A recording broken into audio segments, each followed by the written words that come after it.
इससे पहले हमने आप लोगों को बताया था कि सब जीरो और कंडक्टर का कनेक्शन किस प्रकार से करते हैं। तो उसमें कंडक्टर जो है ये वाला हमने बताया था कि ये सिंपल कंडक्टर जो है इस्तेमाल करके हमने बताया था। अब आप लोग को हम इस कंडक्टर का प्रयोग करके सब जीरो का कनेक्शन हम कैसे करेंगे इसके बारे में हम बताएंगे। ठीक है, यहाँ डायग्राम आपके सामने हमने बनाया है और इसको समझ लीजिए। देखिए ये जो कंडक्टर है इसमें दिखाई दे रहा है ना, L1, L2, L3 और ये NO लिखा हुआ है। तो यहाँ पर हम L1, L2, L3, NO लिखा हुआ है, देख रहे हैं ना यहाँ पर। और उसी के जो है अपोजिट साइड में दूसरी साइड में यहाँ पर लिखा हुआ है यानी कि L1, L2, L3 यहाँ से आउट हो रहा है, यानी कि यहाँ पर जो है T1, T2, T3 यानी यहीं से टर्मिनल 1, टर्मिनल 2, टर्मिनल 3। तो यहाँ टर्मिनल लिख दीजिए या आप L1, L2, L3 लिख दीजिए। यहाँ पर ऐसे इसको क्या कर सकते हैं, टर्मिनल 1, T1, T2 और T3 और ये NO हो गया है। क्या हो गया, NO। ठीक है, तो हमको जो है इतने का काम है नहीं है क्योंकि 3 फेज के कंडक्टर है। तो 3 फेज के कंडक्टर हम लगा रहे हैं, इससे भी हम ये काम कर सकते हैं। और ये सिंगल फेस वाला जो है हमने दिया था आपको, कराया था, इससे भी काम करा सकते हैं। ठीक है, अब ये हमारा जो कंडक्टर हो गया, कंप्रेसर हो गया, ये क्या हो गया, सब जीरो हो गया, ये फ्लोट स्विच हो गया। जो आरओ में फ्लोट स्विच जो टैंकी होता है चिलर वाला, उसमें जो है पानी की लेवल को कंट्रोल करने के लिए काम करते इस्तेमाल करते हैं। और ये वो फ्लोट स्विच है। ठीक है, इसमें जो है दोनों काम करता है, यानी कि इससे हम ओवरफ्लो होगा तो भी कंट्रोल करने के लिए इस्तेमाल में लगा सकते हैं। और पानी का लेवल कम हो जाए निश्चित लेवल से तो उस समय कंप्रेसर को ऑफ करने के लिए भी हम इसका इस्तेमाल करा सकते हैं, ताकि टैंक में पानी न रहे। तो उस कंडीशन में क्या होगा कि हमारा कंप्रेसर चलता रहेगा, क्योंकि सब जीरो में जो लगा हुआ है टेम्परेचर को कंट्रोल करने के लिए। देखिए ये सब जीरो है, तो सब जीरो में टेम्परेचर कंट्रोल करने के लिए ये टैंक में लगा हुआ रहता है, डूबा रहता है। तो पानी रहेगा और पानी ठंडा रहेगा तो क्या होगा कि डिस्कनेक्ट करेगा। लेकिन जब पानी ही नहीं रहेगा तो क्या होगा उस कंडीशन में, उस कंडीशन में तो कंप्रेसर चलता रहेगा, क्योंकि उसको पता ही नहीं चल रहा है कि टेम्परेचर पानी है कि नहीं है। वो तो इस सेंस करेगा क्या चीज कि भाई ठंडा होगा तो हम डिस्कनेक्ट करेंगे। ठीक है, लेकिन उसमें पानी ही नहीं है तो कंप्रेसर लगातार चलता रहेगा, जिससे विद्युत खर्च अनावश्यक रूप से होता रहेगा। तो उससे प्रोटेक्ट करने के लिए हम इसका प्रयोग करते हैं कि जैसे ही पानी का लेवल का हो जाए, कम हो जाए, वैसे ही ये क्या करे, कंप्रेसर मोटर को ऑफ कर दे। जब कंप्रेसर मोटर ऑफ हो जाएगा तो क्या होगा, अनावश्यक विद्युत का खर्च नहीं होगा और कंप्रेसर चलेगा नहीं तो जल्दी खराब भी नहीं होगा। ठीक है, तो इसमें देखिए 3 तार दिखाई दे रहे हैं। ठीक है, अब इसमें जो है एक कॉमन हो गया और यहाँ से सप्लाई आउट होगा। ठीक है, तो एक जो सप्लाई का होगा कि जब नीचे करेंगे तो सप्लाई आउट करेगा, और एक का होगा सप्लाई ऊपर जाएगा तो ये डिस्कनेक्ट करके इससे कनेक्ट करा लेगा। इसके बारे में हम अभी बता देंगे प्रैक्टिकली करके कि कैसे चेक करते हैं। ठीक है, तो समझ में आ गया। और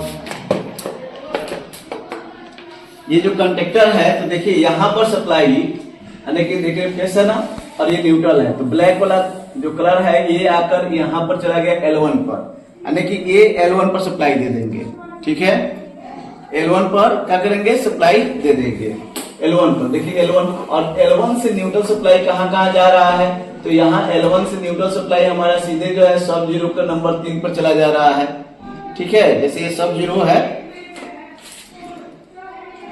और सब जीरो का जो है नंबर 3 है, यहाँ दिखाई दे रहा है आप लोगों को, 3 दिखाई दे रहा है ना, तो यहाँ पर चला गया है। ठीक है, फिर यहाँ से जो है न्यूट्रल सप्लाई यहाँ चला गया है और यहाँ से ये फ्लोट स्विच में चला गया है। जो फ्लोट स्विच यहाँ है, ये फ्लोट स्विच है, उसमें एक कॉमन तार पर जो है कॉमन पर चला गया सप्लाई, और यहाँ से आउट होकर ये जो क्या हो गया कि कंडक्टर का जो मैग्नेटिक कॉइल है, जो कंडक्टर ये है, कंडक्टर ये है, इसका मैग्नेटिक कॉइल जो है यहाँ लिखा हुआ है, देखिए यहाँ A1 A2, तो यहाँ पर हम क्या, इसमें देखिए इधर भी A2 लिखा हुआ है, तो A2 हम इधर दे दे चाहे इधर दे दे, बात एक ही है। ठीक है, न्यूट्रल सप्लाई समझ में आ गया कहाँ कहाँ जा रहा है।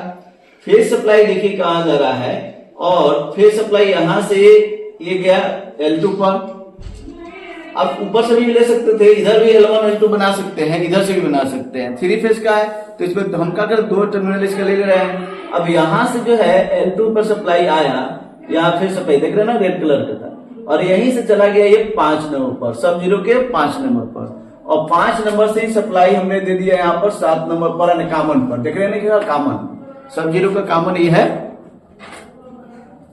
सब जीरो का कॉमन लिखा हुआ ना ये सी, ये सी है, ये सी है, 7 नंबर इसका कॉमन पर दे दिए। और फिर यहाँ NO से आउट होकर निकलकर ये जो है मैग्नेटिक कॉइल पर चला जा रहा है यहाँ पर, ठीक है। ये जो है NO से निकलकर जो सब जीरो से आ रहा है वो कहां जा रहा है A2 पर, और यहाँ फ्लोट स्विच से निकलकर A1 पर जा रहा है, ठीक है।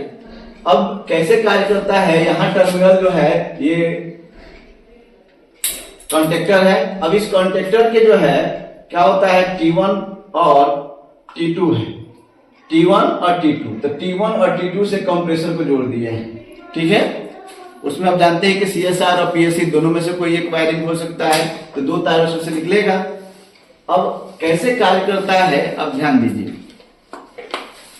जब यहां पर सप्लाई हम देंगे, ये कंडक्टर इसलिए लगाया जाता है ताकि ये अधिक वाट का अपना कंप्रेसर होता है, तो ज्यादा लोड पड़ेगा तो सब जीरो का जो रिले है वो जो है क्या करेगा कि खराब हो जाएगा, कांटेक्ट पॉइंट उसका डिस्कनेक्ट हो जाएगा, लेकिन उसमें कार्बन पकड़ लेगा या जल जाएगा। इसलिए उसको जो है लोड के हिसाब से इसका हम कंडक्टर का इस्तेमाल करते हैं। तो यहाँ से सप्लाई जो है गया है L2 पर, L2 से चला गया है 5 पर, 5 से 7 पर गया, और 7 से ही चला गया यहाँ से आउट होकर ये गया है मैग्नेटिक कॉइल पे A2 पर, ठीक है। और न्यूट्रल सप्लाई यहाँ से गया है कहाँ पर L1 पर, और L1 से चला गया फ्लोट स्विच पे, फ्लोट स्विच से आउट होकर A1 पर गया है, और यहीं से न्यूट्रल सप्लाई चला गया 3 पर। जब सप्लाई देंगे तो क्या होगा कि यह सब जीरो 3 मिनट के बाद सप्लाई को आउट करेगा, और 3 मिनट सप्लाई आउट करेगा तो उस कंडीशन में यह क्या हो जाएगा, इसको यहाँ से फेज सप्लाई थी, न्यूट्रल सप्लाई मिला हुआ है, और जैसे ही इससे फेज सप्लाई मिलेगा तो ये मैग्नेटाइज हो जाएगा, और जब मैग्नेटाइज हो जाएगा तो ये क्या करेगा, पेंडुलम खींच लेगा, और जब खींचेगा तो ये कनेक्ट हो जाएगा इससे, ये कनेक्ट हो जाएगा इससे, अब कंप्रेसर चलने लगेगा और कूलिंग होने लगेगा।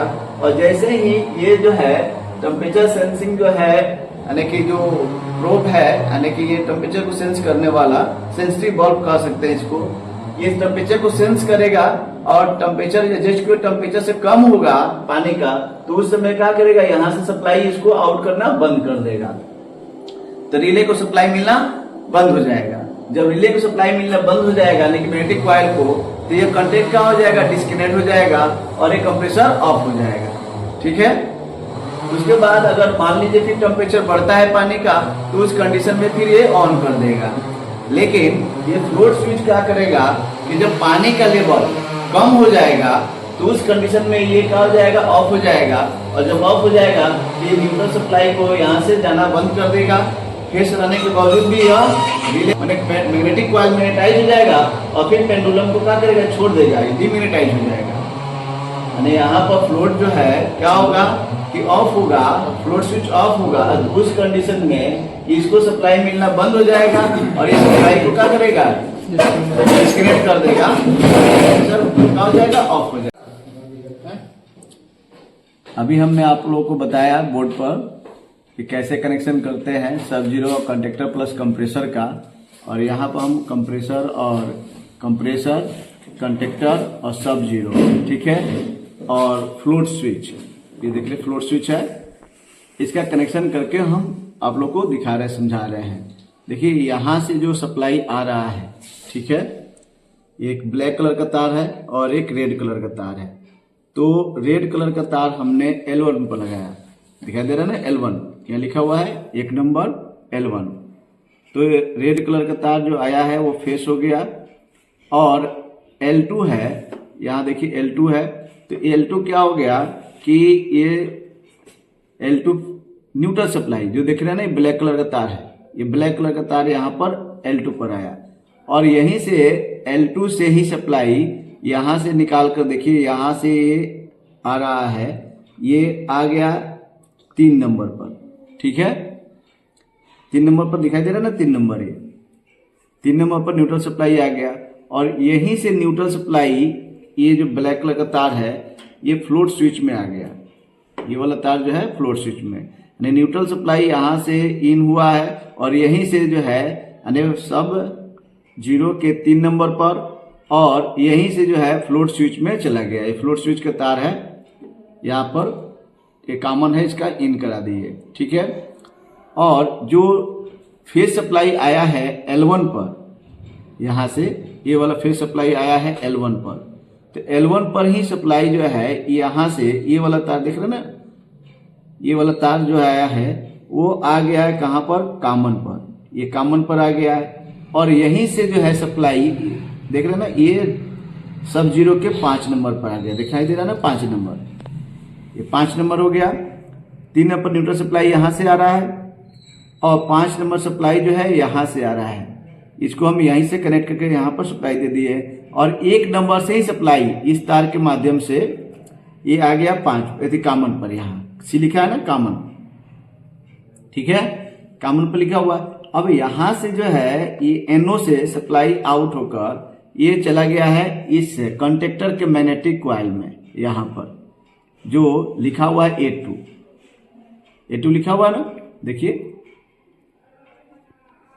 यहाँ पर चला गया है और इस फ्लोट स्विच का एक सप्लाई निकलकर यहाँ से आउट होकर, ये फ्लोट स्विच का तार है, ये जो आ रहा फ्लोट स्विच से आ रहा है, देखिए तो फ्लोट स्विच से आउट होकर ये आ गया है मैग्नेटिक कॉइल का, जो कंडक्टर है उसके मैग्नेटिक कॉइल के ये A1 पर लिखा है ना A1, तो यहाँ पर A1 पर सप्लाई जो है फ्लोट स्विच से आ गया और A2 पर सप्लाई जो है सब 0 से NO से आ गया।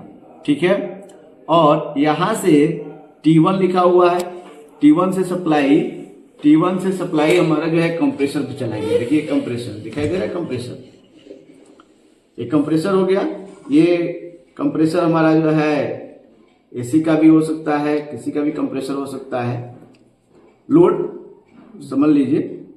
यहाँ से सप्लाई एक चला गया कंप्रेसर पर और यहाँ से यानी कि L2 से सप्लाई जो चला गया है फिर कंप्रेसर पर, रिले में चला गया, ये यहाँ पर चला गया है। ठीक है, तो ये कनेक्शन हो गया। अब हम इसको देखते हैं सप्लाई देकर ये कैसे काम करता है, कब ऑन करता है कंप्रेसर को। अब यहाँ पर देखिए ये सब 0 लगा हुआ है, इसके द्वारा हम यहाँ से सेटिंग कर सकते हैं। ये सेट है, सेट स्विच के रूप में हम इस्तेमाल करते हैं, प्रोग्राम PG, और ये अप और डाउन टेम्परेचर सेट करने के लिए है। तो पावर सप्लाई इसमें दीजिए,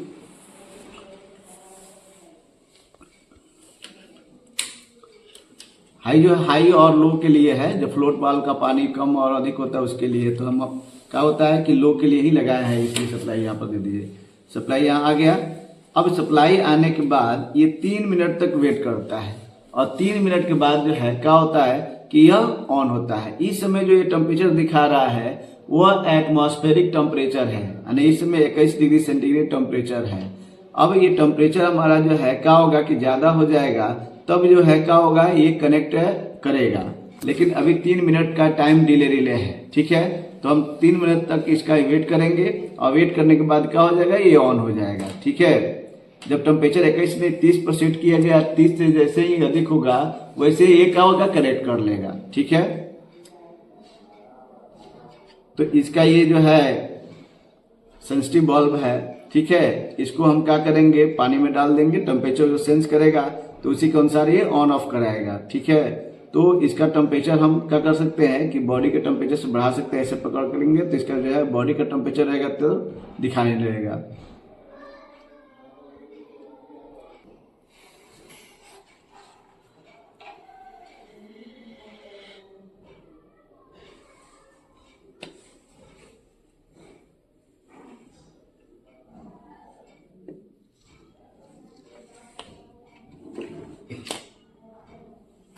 ऊपर करना पड़ेगा, नीचे करेंगे तो कट जाएगा। 3 मिनट होने दीजिए।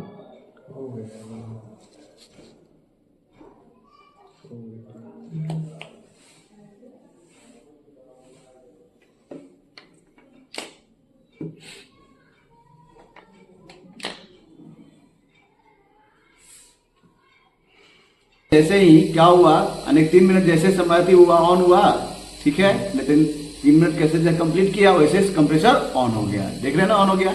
और कंडक्टर का देखिए, कंडक्ट पॉइंट नीचे की तरफ दब खींच लिया है, जिससे कनेक्ट हो गया और ये कंप्रेसर चलने लगा। यहाँ फ्लोट स्विच देखिए ऊपर में है, तो ये क्या होगा, यानी ऑन रहेगा।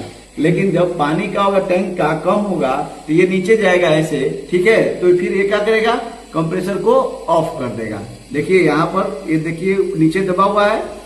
अब जैसे ही ये नीचे हम इसको करेंगे, पानी जैसे मान लीजिए लेवल कम होगा तो नीचे जाएगा, नीचे जाते जाते जाएगा, तो जैसे लेवल कम हो जाएगा, देखिए ऊपर आ गया, ठीक है, डिस्कनेक्ट कर दिया। फिर जब पानी का लेवल बढ़ जाएगा तो फिर ये क्या करेगा, इसको ऑन करेगा। अब जो है ऑन कर देगा कि 3 मिनट इंतजार नहीं करेगा, क्योंकि यहां से डिस्कनेक्ट नहीं हुआ है। अब ये ऑन हो जाएगा, चालू हो गया, ठीक है। तो इस तरह से कार्य करता है, ठीक है, समझ में आ गया।